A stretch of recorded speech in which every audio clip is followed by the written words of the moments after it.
नमस्कार, आप सभी का स्वागत है और इस समय हमारे साथ हैं आप सभी के चहेते हितेश भारद्वाज यानी आपके रजत जी।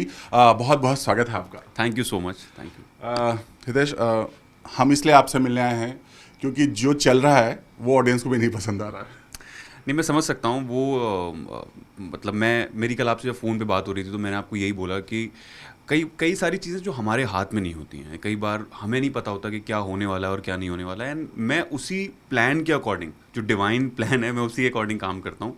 पर मुझे ये हमेशा फील आता है कि जो आप कर रहे हो, जो आप ऑडियंस तक पहुँचाना चाह रहे हो, जो आपकी बात है, वो बस पहुँच जाए तो वो बढ़िया होता है, उसी में आपको मज़ा आता है। लेकिन जो ये ऑडियंस है जो प्यार करते हैं अपने रजत और सभी से, वो इस बात को मानने को तैयार नहीं हो रहे हैं। पहले ये बताइए कि आप, चूंकि बात बहुत दिनों से चली, बहुत बज बहुत था कि अब ये होने वाला, ये होने वाला, आपको फाइनली कब पता चला और जब आपको पता चला तो आपका पहला रिएक्शन क्या था? मुझे थोड़े दिन पहले ये बात पता लगी, एग्जैक्ट डेट तो मुझे नहीं याद है कि मुझे कब पता लगा, और जब मुझे पता लगी बात तो मैं शॉक था कि क्योंकि वो एक कनेक्शन है, और वो सिर्फ स्क्रिप्ट के साथ कनेक्शन नहीं है, ऑडियंस के साथ कनेक्शन नहीं है, पूरी यूनिट के साथ कनेक्शन है कि आप रोज़ सुबह उठते हो, अपनी यूनिट से मिलते हो, मिलने आते हो, अपनी फैमिली को छोड़ के आपकी एक नई फैमिली एक क्रिएट होती है यूनिट के थ्रू। हम दिवाली, होली, सारे सारे फेस्टिवल एक साथ मनाते हैं। तो वो कहीं ना कहीं एक ऐसा फील हुआ कि अरे ये तो मतलब अच्छा ठीक है, लेकिन एक्सेप्टेंस, क्योंकि इतना टाइम हो गया है काम करते हुए, तो मुझे यही फील आता है कि जब तक आपके अंदर एक्सेप्टेंस नहीं होगी किसी भी चीज़ के लिए। तो मैंने ये बात बोली थी, पंकज भाई हैं जो हमारे प्रोजेक्ट हेड हैं, उनको बोला था कि जिस दिन मैंने पहला स्टेप लिया था मुझे पता था कि ये आखिरी भी होने वाला है। तो मेरे लिए अटैचमेंट वैसे ही हैं कि ये बन गए कि ये सारे लोग, इतने मुस्कुराते हुए चेहरे, इतनी सारी ऑडियंस जिन्होंने देखा, जिन्होंने रजत ठक्कर को पसंद किया। अच्छा, क्या वक्त की बात देखिए, क्या होता है कि जब मैं इनिशियली यहाँ पर आया था तो सवाल ये था कि आप आए, आपको ऑडियंस कैसे एक्सेप्ट करेगी। कंपेरिजन हो रहा, तुलना हो रही थी। तुलना हो रही थी, कंपैरिजन हो रहा था कि आपको कैसे ऑडियंस एक्सेप्ट करेगी, आप क्या करने वाले हैं, आपको डर लग रहा है कि नहीं लग रहा है। और आज सवाल ये है, मुझे जेन्युइनली इस बात की बहुत खुशी है कि जितनी भी ऑडियंस है जिन्होंने रजत ठक्कर को बनाया, जिन्होंने उनको पसंद, इस कैरेक्टर को पसंद किया, इस किरदार को सराखों पर बिठाया, तो शायद यही विक्ट्री है, ये स्क्रिप्ट की विक्ट्री है। और शायद एज एन एक्टर मुझे ऐसा आज फील हो रहा है कि थोड़ा बहुत अच्छा काम किया जो शायद नोटिस हो रहा है। बिल्कुल नोटिस हो रहा है। यही वजह है कि ऑडियंस इस बात को एक्सेप्ट नहीं कर पा रही है। बट जब चीज़ें खराब होती हैं, लाइक शो की टीआरपी कम हो, बहुत कम हो, आई मीन टॉप 10 तो ऑलरेडी शो है और बहुत प्यार कर रहे हैं लोग, जब चीज़ें खराब हो तो शो बंद होता है तो अच्छा लगता है। बट जब इस वे में बंद होता है तब बीइंग आर्टिस्ट आप क्या कहोगे, मतलब बुरा लगता है? मैं सच बताऊं तो मुझे ऑडियंस के लिए बहुत अच्छा लगा। मुझे अपने लिए बुरा लगना, या क्योंकि बात यहाँ पर मैं आर्ट को सर्व कर रहा हूँ, हर दिन आता हूँ, कुछ ना कुछ कोशिश करता हूँ कि एज एन आर्टिस्ट कुछ नया करूँ, अपनी आर्ट के लिए कुछ ऐसा करूँ जिसमें मैं आर्टिस्ट सर्व जिस दिन करने लग जाऊँगा, जिस दिन मैं हितेश भारद्वाज को सर्व करने लग जाऊँगा, उस दिन शायद बुरा भी लगेगा, रिवेंज भी आएगा, एक कोफ्त भी होगी। वो कोफ्त नहीं होती अब, मैं हमेशा उसका पॉजिटिव साइड ढूंढता हूँ। मुझे आज ये लगता है कि हम टीवी, जो एक टेलीविज़न वर्ल्ड है जिसमें मैंने काम करना शुरू किया था आज से 10 साल पहले, जहाँ पे इनफाइनाइट शोज़ बनते थे, लोग काम किए जा रहे हैं, 3 साल, 3 साल, 4 साल, 5 साल लोग कर रहे हैं काम, वो बहुत अच्छी बात है। लेकिन आज वो दौर आ गया है जब कंटेंट हमें देना है। मैं लिखता भी हूँ थोड़ा बहुत, तो मुझे इस बात से बड़ी खुशी होती है कि एज अ राइटर आपके पास एक वक्त है, एक दौर है कि कहीं ना कहीं ये वो वक्त है जहाँ पर आप अपने कंटेंट को एक्सप्लोर कर सकते हैं। आपके पास बहुत सारी ऑडियंस है, कुछ लोग वेब देख रहे हैं, कुछ फिल्म्स देख रहे हैं, कुछ टीवी देख रहे हैं। तो अब टीवी की भी वो दुनिया आने वाली है या आ चुकी है कि जहाँ पर कंटेंट, जहाँ तक हमारे पास कहानी है हम वहाँ तक दिखाएंगे, उसके बाद कहानी आगे बढ़ जाएगी। तो ये इससे अच्छा ऑडियंस के लिए कुछ नहीं हो सकता। मैं जानता हूँ कि एक अटैचमेंट होता है, एक चेहरे के साथ अटैचमेंट होता है, एक आपकी पर्सनैलिटी, एक कैरेक्टर के साथ अटैचमेंट होता है। लेकिन आप समझिए कि जब एक कहानीकार एक कहानी सुनाता है, मैं किरदार हूँ, महज एक छोटा सा किरदार हूँ, मेरे थ्रू एक कहानी सुनाई जा रही है, तो जब वो कहानी को जब एक्सप्लोर करते हैं आप, तो कहानी कितनी बड़ी हो जाती है। जब आप, एक नया राइटर अपनी कहानी लेकर आता है और वो आपको एक नई दुनिया दिखा रहा है, अब जो नया सीज़न आएगा उसमें आप एक नई दुनिया देखेंगे, नए कैरेक्टर्स देखेंगे, उन लोगों के नए एक्सपीरियंसेस देखेंगे, अनुभव देखेंगे, तो हो सकता है कि वो शायद आपको ज़िंदगी में आपसे ज़्यादा कनेक्ट करें। जैसा आपने कहा, जब आपने भी किसी को रिप्लेस करके ही आप आए थे, तब यही सवाल उठा था कि, और जो उनके फैंस थे वो ये बोले थे अब हम शो नहीं देखेंगे, हमें उनको पुराने को लेकर वापस रखते, वापस ले गया, बहुत सारी चीज़ें हुई थी। अब आपको कोई रिप्लेस करा, क्या लगता है कि ऑडियंस इस चीज़ को एक्सेप्ट करेगी या फिर बिल्कुल नहीं कर पाएगी? एज एन एक्टर मुझे लगता है कि हर एक्टर को मेहनत करनी पड़ेगी, हर राइटर को मेहनत करनी पड़ेगी अगर उसको अपनी कहानी दिखानी है, सुनानी है। तो ऐसा नहीं है कि कोई किसी को रिप्लेस नहीं कर सकता या वो करना ही है आगे जाने वाले दौर में। हर तरह से हम आगे बढ़ रहे हैं ना, ये दौर चल रहा है। तो वो जो एक्टर्स आएंगे वो अपना कुछ एक नया अपने कैरेक्टर में कुछ नई चीज़ लेकर आएंगे, अपने न्यूआंसेस लेकर आएंगे, अपनी फ्रेशनेस लेकर आएंगे। तो ऑफकोर्स उनको भी लोग पसंद करेंगे। और मेरा सबसे बड़ी बात ये बात माननी है कि गुम है किसी के प्यार में अपने आप में बहुत बड़ा शो है। तो जब आप इस तरह के बड़े शो में एंटर करते हैं, उसकी फ़ैन फॉलोइंग है, शो की फ़ैन फॉलोइंग है, टाइम स्लॉट की फ़ैन फॉलोइंग है, तो स्टार के पास आप जा रहे हैं तो ऑब्वियसली शो तो वर्क करेगा। प्लेटफॉर्म तो बना ही है उनके बिल्कुल बिल्कुल। ओके, यू नो, जब एक तो सबसे बड़ा बात है कि सारे स्टार कास्ट जा रहे हैं, लगभग मोस्टली सारे लोग जा रहे हैं, तो क्या आपस में बातें होती हैं कि क्योंकि कई दफ़ा ऐसा बहुत कम देखने मिलता है कि सारे के सारे रिप्लेस हो जाएं, पूरा जनरेशन चेंज हो जाए, नए स्टार कास्ट आए। हम सारे लोग बहुत इमोशनल हैं एंड मुझे ऐसा लगता है कि हम जब भी अब मुलाकात करते हैं, सुबह आते हैं, हक करते हैं और यही बात होती है कि कितने दिन और। बट मैं सच बताऊं कि पूरी यूनिट में एक ऐसा माहौल है कि सबको पता है कि ये जो एक्टर्स हैं, ये जो ग्रुप है, ये जाने वाला और हम रुकने वाले हैं।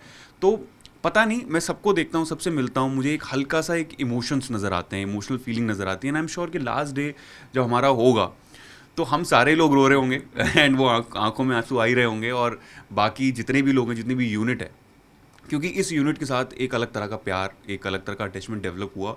ये एज हितेश मैं आपको बता रहा हूँ कि हर किसी के साथ, चाहे कि वो फोकस पुलर हो या लाइटमैन हो या जो एसी लगाने वाला इंसान है, उन सबको नाम से मैं जानता हूँ और उनसे आके सुबह गले मिलना और भाई क्या चल रहा है, कई बार उनसे ये भी पूछना कि सब ठीक है ना तुम्हारी फैमिली में। तो अब वो एक अटैचमेंट क्रिएट हो गया है। तो मैं कुछ मेमोरीज क्रिएट करने की कोशिश कर रहा हूँ। मेरे पास एक पोलरॉइड कैमरा है, तो मैं पिक्चर्स निकाल रहा हूँ। अभी कुछ रिसेंटली मैंने कुछ पिक्चर्स निकाली हैं, मैं दिखाता हूँ आपको। तो मैं धीरे धीरे कर रहा हूँ कि ये यादें जो हैं मैं लेकर जाऊँ। ये जैसे मैंने और एक भाविका ने एक फ़ोटो ये निकाली है अभी, बैनर के पीछे ये सारी जो भी क्रू मिलता जा रहा है, मैं उसके साथ ये फ़ोटो, ये मम्मी, मुझे अपनी मम्मी की बहुत याद आने वाली है। And Pallavi ma'am, I must say कि उन्होंने जितना प्यार किया है एज रजत, मुझे नहीं लगता कि मतलब मैं बहुत इमोशनल हो जाऊंगा। मुझे पता है लास्ट डे अब आज नहीं होना चाहता, बट पल्लवी मैम को लेकर लगता है कि वो बहुत प्यार करती हैं। हमारे डायरेक्टर सर हैं, जाफर सर, और अभी बहुत सारी पिक्चर्स आना बाकी हैं। तो मैंने आपको जस्ट ऐसे ही दिमाग में, हाँ ये शुरुआत है, बस मैंने ऐसे ही दिखा दिया आपको। जैसे आपने कहा भाविका के साथ, भाविका की जो जोड़ी है आपके साथ बहुत पसंद की गई। इनफैक्ट लोग कितने डीएम्स सब कुछ आपको भी भेजते होंगे। इसको कैसे मिस करेंगे? ये जो सवी और रजत की जोड़ी है, इसको आप कैसे भूल पाएंगे? क्या रहेगा दिल में? नहीं, बिल्कुल नहीं रहेगा ये। मुझे हमेशा एक बात लगती है कि जब एक आप किरदार करते हैं तो सबसे पहले ये होता है कि आप उस किरदार में सब कुछ डाल देते हैं। आपका जो भी आपने सीखा है ज़िंदगी में, जो भी आपके अनुभव रहे होंगे, जो भी आपके नुआंस आपको पता लगते होंगे, कोई आपको बताता होगा कि नहीं ये कर रजत के लिए तो बहुत अच्छा है, तू ऐसे वॉक कर, तू ऐसे देख, या आप इकट्ठा करके लेकर आते हो रजत को अपने पास। लेकिन जब आप जाते हो रजत को छोड़ के, तो आप बहुत सारा रजत अपने अंदर ले आते हो कि अच्छा ये मेरे अंदर रह गया, उस किरदार का ये हिस्सा मेरे अंदर रह गया। तो और बहुत सारे कैरेक्टर के साथ मेरे साथ ऐसा हुआ है, और मैं फिर उसकी जो भी अच्छी चीज़ लगती है कि ये मुझे रखनी चाहिए इस किरदार में, जो मैंने डिस्कवर की, अपनी पर्सनैलिटी में जो मैंने डिस्कवर की, मैं रख लेता हूँ। उसके बाद उसको छोड़ देता हूँ। भाविका के साथ और ये जो सराज बॉन्ड है हमारा, जो एक कपल हैशटैग जो है, ये तो मैं बहुत मिस करने वाला हूँ, क्योंकि पता नहीं इतना अच्छा हमारा एक बॉन्ड, इतने अच्छे से हमने काम किया और बहुत प्रोफेशनली हम दोनों के जो सीन्स थे वो इतने कमाल के सीन्स होते थे। और वो मतलब बहुत ज़्यादा तारीफ़ करने, मतलब मैं क्या बोलूँ, मैंने बहुत सारे इंटरव्यूज़ में ये बात बोली है कि वो बहुत फाइन एक्टर हैं, और जब उनके साथ आपको काम करने का मौका मिलता है, ऐसे एक्टर्स के साथ आपको काम करने का मौका मिलता है। इनफैक्ट अभी शिजान आया था, उसके छोटे छोटे सीन्स हुए, अच्छा लगता है कि हाँ, बहुत अच्छा लगता है कि जब आप ऐसे एक्टर्स के साथ काम करते हो। तो मैं भाविका को as an actor, as a human बहुत मिस करने वाला हूँ। ओके, जैसा मैंने आपसे फ़ोन पे बात किया था, आपने बोला था कि मेरी दो चीज़ें मेरे मन में मलाल है। एक तो राजेश जी ने आपको डायरेक्ट नहीं किया, और दूसरा क्या, आप बताइए खुद। मैंने आपको बताया कि मैंने, जैसी मेरी सर से बात हुई, राजेश सर से अभी आए थे थोड़े दिन पहले, तो मैंने उनको बोला सर दो मलाल रह गए। एक तो कि आपने कोई सीन डायरेक्ट नहीं किया, क्योंकि उनके साथ डायरेक्ट, मतलब जब आप सीन करते हो तो वो अपने आप में एक स्कूलिंग है, आपका वो पैसा बच जाता है कि जब आप उनके साथ सीन शूट कर रहे होते हो तो इतना कुछ सीखने को मिलता है राजेश सर से। तो मेरा एक मलाल तो ये रह गया। और दूसरा क्या बताया था मैंने? दूसरा कुछ तो बताया था कि कुछ था, मुझे याद नहीं आ रहा है। मुझे भी याद नहीं आ रहा है। एक कि नहीं, मुझे भी याद नहीं आ रहा कि मोस्टली वही था कि उनके साथ एक दूसरा मलाल ये भी हो सकता है कि आपने अपना पूरा एफर्ट लगाया था, पूरी कोशिश की थी कि मतलब, लेकिन वो शायद काम नहीं कर पाया। नहीं नहीं नहीं, ऐसा ये मलाल नहीं था। मुझे याद नहीं आ रहा, बड़े बड़े क्यूट से 2 सवाल थे मेरे कि एक तो सर मैं आपके, आपने डायरेक्ट नहीं किया, मुझे भी याद नहीं आ रहा इनफैक्ट इस मोमेंट पे कि एक तो आपने डायरेक्ट नहीं किया, और जब याद आएगा तो मैं बताता हूँ इन बिटवीन इंटरव्यू। या ओके, कैसे होगा रजत का किरदार का, चूंकि सब यहाँ पे वाइंड अप हो रहा है, कुछ पता है कैसे यहाँ पर शो का एंडिंग होगा, क्या होगा? कुछ बड़ा ही ड्रामेटिकल तरीके से चल रहा है अभी जो सीन हमने देखा। नहीं, अभी ऐसा तो मुझे कुछ आगे का पता नहीं है क्या किस तरह से एंड होने वाला है, और मैं जानना भी नहीं चाहता। सच बताऊं तो मुझे नहीं पता लगाना कि क्या होने वाला है, क्योंकि मैं चाहता हूं कि ये रहे और मुझे सरप्राइज़ मिले कि ये ऐसे होने वाला है। क्योंकि मैं जितना ज़्यादा सोचूंगा ना इस बारे में, तो ये चीज़ मुझे थोड़ी हार्म करेगी। सुदीति जो मेरी वाइफ है, मैंने थोड़े दिन पहले, उन्होंने, क्योंकि सीन्स ऐसे चल रहे थे अभी बीच में कि हॉस्पिटल के सीन्स, उन्होंने मुझे मैसेज किया कि सब ठीक है ना, क्योंकि हमारी ज़्यादा बात घर पे जाने के बाद भी, क्योंकि इतना हेक्टिक स्केड्यूल होता है, वो सिर्फ नोटिस करती रहती है कि ये कैसे काम कर रहा है। और एक आर्टिस्ट की लाइफ थोड़ी डिफिकल्ट तो होती है, मैं बहुत ऑनेस्टली बात बोलूँगा, क्योंकि हमें एक इमोशनल ट्रॉमा के थ्रू गुजरना पड़ता है। और अगर आपको अच्छा काम करना है, अगर आपको ये साबित करना है कि आप अच्छे एक्टर हैं, तो आपको सीन की आप डेप्थ में जाना पड़ेगा। जब आप जाते हो तो आप इमोशनली अपने आप को हार्म करते हो, मेंटली करते हो। सेरेडॉन मेरे ड्रॉर में हमेशा पड़ी रहती है कभी भी सर दर्द हो सकता है, कभी चीखने चिल्लाने वाले सीन्स हो सकते हैं। बीपी मशीन भी मेरे पास रखी हुई है कि कभी सीन चिल्ला के आता हूँ तो फटाफट से देखता हूँ कि मेरा बीपी अप हो गया, क्या हुआ। तो ये एक आर्टिस्ट की लाइफ है। हम लोग शायद यही इसी चीज़ का मज़ा है। जब मैं मथुरा से निकला था आज से 15 साल पहले, 12 साल पहले, कि मुझे ये करना है, साबित करना है, और जो आज मैं कर पा रहा हूँ अपने जीवन में, तो मुझे इसी चीज़ की खुशी है कि आप धीरे धीरे उसको समझते हुए चले जाते हैं और करते हुए बढ़ जाते हैं आगे। मथुरा की बात की आपने, न्यूज़ प्रेजेंटर भी रहे हैं आप, राइट?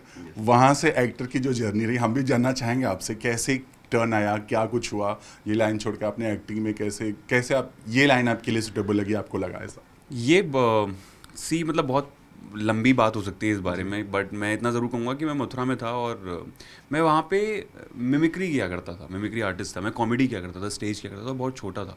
तो फिर धीरे धीरे मुझे किसी ने बोला कि तुम न्यूज़ रिपोर्टिंग के लिए लग जाओ। मेरे जो गुरु हैं अखलाक सर, उन्होंने मुझे बोला कि तुम ये काम क्यों नहीं करते, तुम्हारी हिंदी अगर तुम्हें शुद्ध करनी है तो तुम एक काम करो, तुम न्यूज़ पढ़ो, अखबार पढ़ो।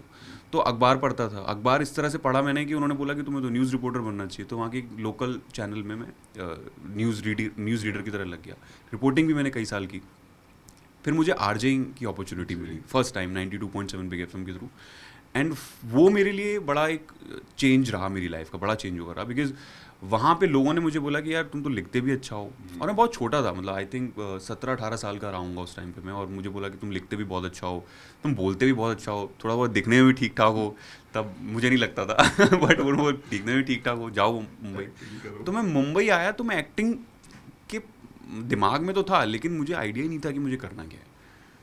तो मैं यहाँ पर आके नौकरी करने लग गया। मैं एक साईं बाबा टेलीफिल्म्स में मैंने वहाँ पर जॉब किया, एंड जहाँ से भी जो भी काम मिलता था कि मुझे किसी को असिस्ट करना है, कुछ करना है, मैं कर लूँगा, एज क्रिएटिव कहीं बन जाऊँगा, कुछ कर लूँगा, कुछ तो कर ही लूँगा। पर पता नहीं कहाँ से ये डेस्टिनी ने एक्टिंग की तरफ मोड़ा, और मुझे लगा कि यही मेरी एक सही दिशा है। बीच में कई बार ऐसा भी दौर आया कि काम नहीं था, एंड वहाँ से मैंने बहुत कुछ सीखा। एक्चुअली में वो जो ज़िंदगी के 1.5-2 साल थे, उसमें किताबें पढ़ना, नाटक देखना, रश्मि रथी पढ़ना, उनको अकेले में उनको परफॉर्म करना, मतलब आप एक कुछ भी चीज़ उठाइए और उसके साथ आप लग जाइए। मिरर के सामने लोगों को बुला के दिखाना कि भाई मैंने ये तैयार किया, आ जाओ मैं दिखाता हूँ आपको। वो किया हुआ एफर्ट आज तक काम आ रहा है। तो वही जर्नी है कि मथुरा से लेके यहाँ तक, और मैं रोज़ यही सोचता हूँ कि मुझे नया क्या करना है, दैट्स इट। तो चलिए, नया साल भी है, और यहाँ हालांकि एक कहावत है कि कहीं से जब अंत होता है तो नई शुरुआत होती है। चूँकि नया साल है, अब यहाँ अंत होना है, कैसे नई शुरुआत होगी, क्या कुछ होगा, कुछ माइंड में किया है, कुछ पाइपलाइन में है, या फिर चूँकि ऑफर भी आ ही रहे होंगे आई एम श्योर? मैं सबसे पहले तो थोड़े दिन का ब्रेक लूँगा। ब्रेक मतलब कि 1 हफ्ता मैं कहीं घूमने के लिए जाऊँगा, और जो भी मैंने कुछ सीखा है रजत से, जो मुझे चाहिए वो रख के मैं उसको अनलर्न करूँगा।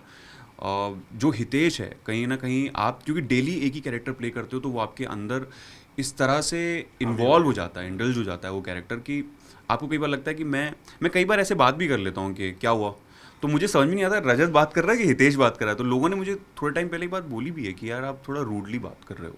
तो मैंने कहा नहीं, मैं तो नहीं कर रहा हूँ रूडली, मैं तो नॉर्मली। फिर मुझे रियलाइज़ होता है कि नहीं यार, मैं ऐसा नहीं हूँ। तो अभी मैंने हितेश, यहाँ पर जब मैं सेट पे जाता हूँ तो मैं कोशिश करता हूँ कि मैं हितेश ही रहूँ।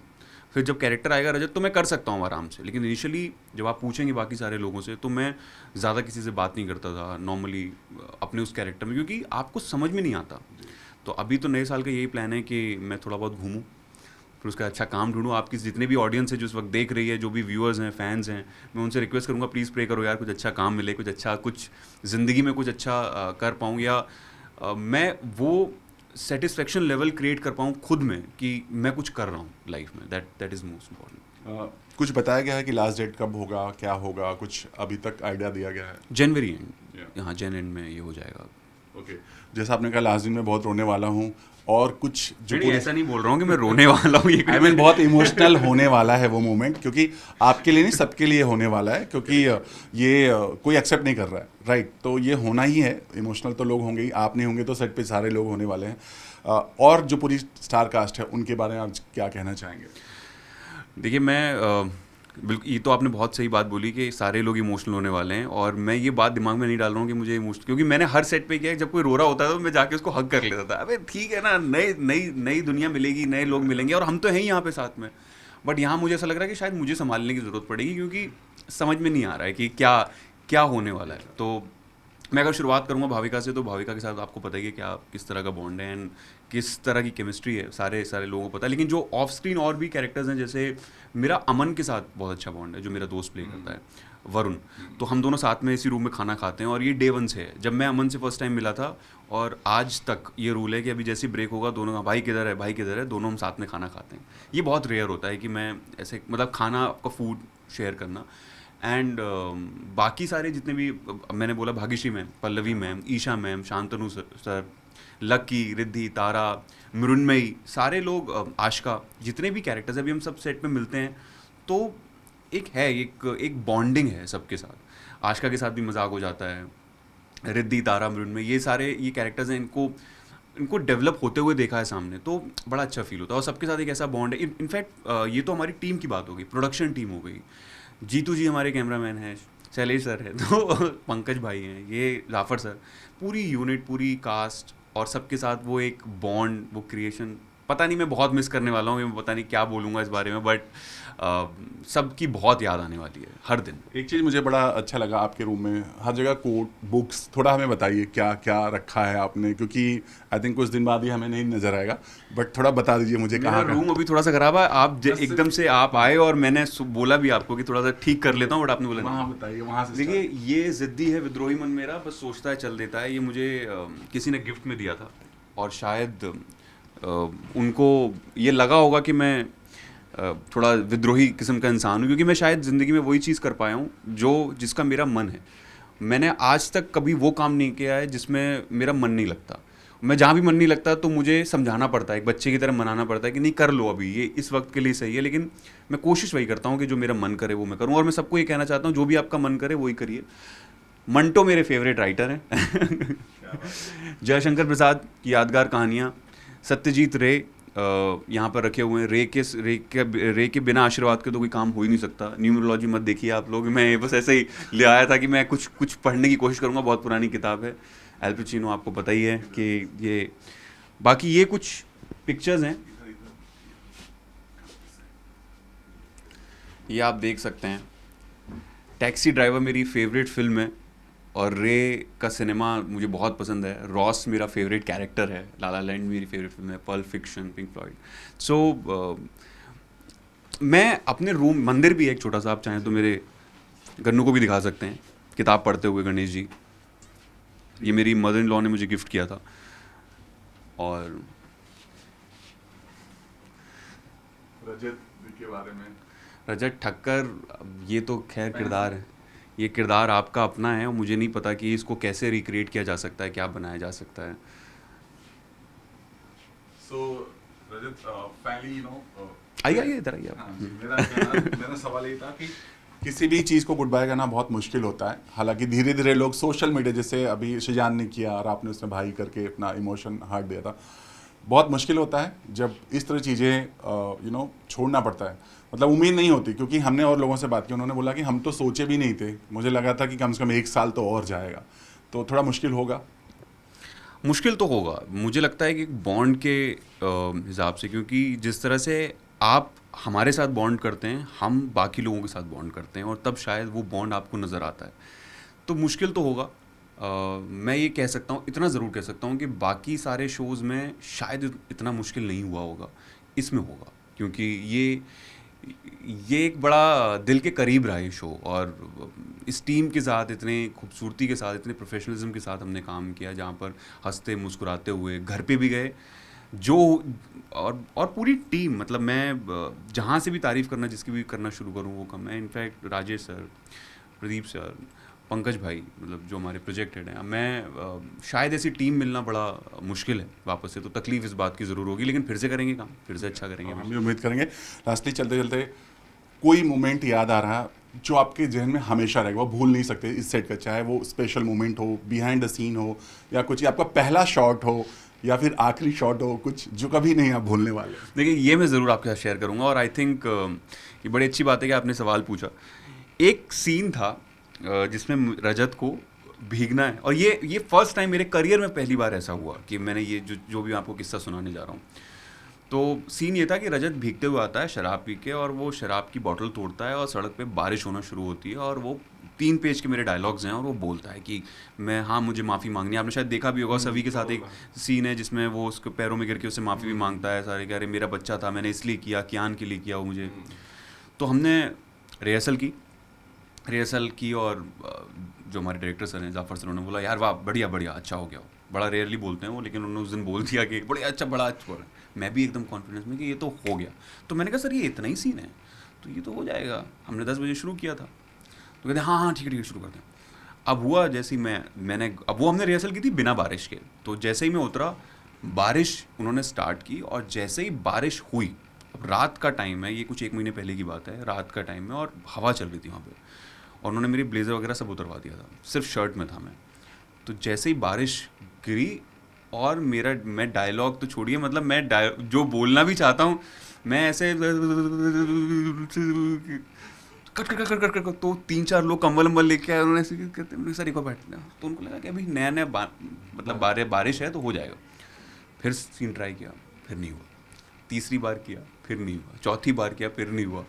लोगों के फ़ोन आने लग गए कि उसको ये करवाओ, ये करो, अलाव दो सब करके देख लिया, और मैं इतना एम्बैरेस कि यार मैं डायलॉग ही नहीं बोल पाया। और फर्स्ट टाइम, क्योंकि बारिश में मैंने सीन किए हैं, लेकिन बारिश में सीन ऐसे होते हैं कि आपने देखा हीरोइन को, आप चले गए, आपने कुछ किया, आप चले गए, आपने डायलॉग 1.5 पेज के बोलना, और मैं काँप रहा था अंदर से।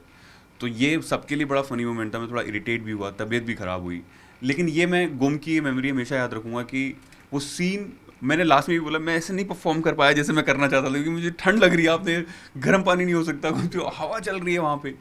तो ये हमेशा याद रहेगा मुझे सीन। अभी दोबारा कभी ये सीन होगा तो हमेशा जहन में रहेगा। बारिश कैंसिल है बारिश, या तो बारिश में गर्म पानी होना चाहिए, या फिर डायलॉग नहीं बोल पाया मैं उस मोमेंट पे, मे बी बिकॉज कि बहुत ज़्यादा ठंड थी रात में, ऐसा कुछ था। लेकिन वो सीन फिर भी अच्छा आया, बिकॉज पूरी यूनिट ने उसके लिए मेहनत की, सबके इनपुट थे उसमें। बट ये हमेशा याद रहेगा क्योंकि सब हंस रहे थे, मैं भी हंस रहा था कि ये हो क्या रहा है मेरे साथ, मैं डायलॉग ही डिलीवर नहीं कर पा रहा। तो चलते चलते अपने उस फैंस के लिए जिन्होंने इतना प्यार दिया है और वो भूलने वाले नहीं हैं, अगर आप कहेंगे तो भी नहीं भूलने वाले हैं, उनके लिए कोई स्पेशल मैसेज, क्योंकि वो बहुत दुखी हैं। यार ऐसे मत बोलो कि अब वो दुखी हैं, तो मैं वो शॉक्ड है एक्चुअली। शॉक भी हैं, इनफैक्ट मैं भी शॉक्ड हूँ, मैं भी दुखी हूँ। बट मैं आप सबको मैं सोच रहा हूँ, मैं ढूंढ रहा हूँ कि कोई पोइट्री सुना के आपको खुश कर दूँ, या कुछ ऐसा बोलूँ जिससे आप थोड़ा मोटिवेट फील करें कि सुनाइए कोई पोइट्री। इस मोमेंट पे तो मुझे याद नहीं आ रहा है कुछ ऐसा, बट मैं यही बोलूँगा कि ये दौर है, ये वक्त है। मैं जितने भी अभी राइटर्स को पढ़ता हूँ, या मैं जितनी भी कहानियों को पढ़ता हूँ, मुझे लगता है कि ये दौर है, ये दौर निकल जाएगा। इसमें मुस्कुराते रहना बहुत ज़रूरी है कि ये सब एक मैंने पोइट्री जो मोस्टली सबने सुनी हुई है, वो मुझे मेरे दिल के बहुत करीब है कि राहे ज़िंदगी इतनी आसान होती तो क्या मज़ा था, जुनू में जीने का। अब मैं नहीं बोलूँगा, हमारा बोलूँगा। राहे ज़िंदगी इतनी आसान होती तो क्या मज़ा था, जुनू में जीने का हमारा शौक़ अधूरा रह जाता। हम बढ़ गए खुद को दाव पे लगा के आगे, क्या पता था हमारा हाथ पकड़ खुदा साथ चल रहा था। क्या बात है, बहुत अच्छा।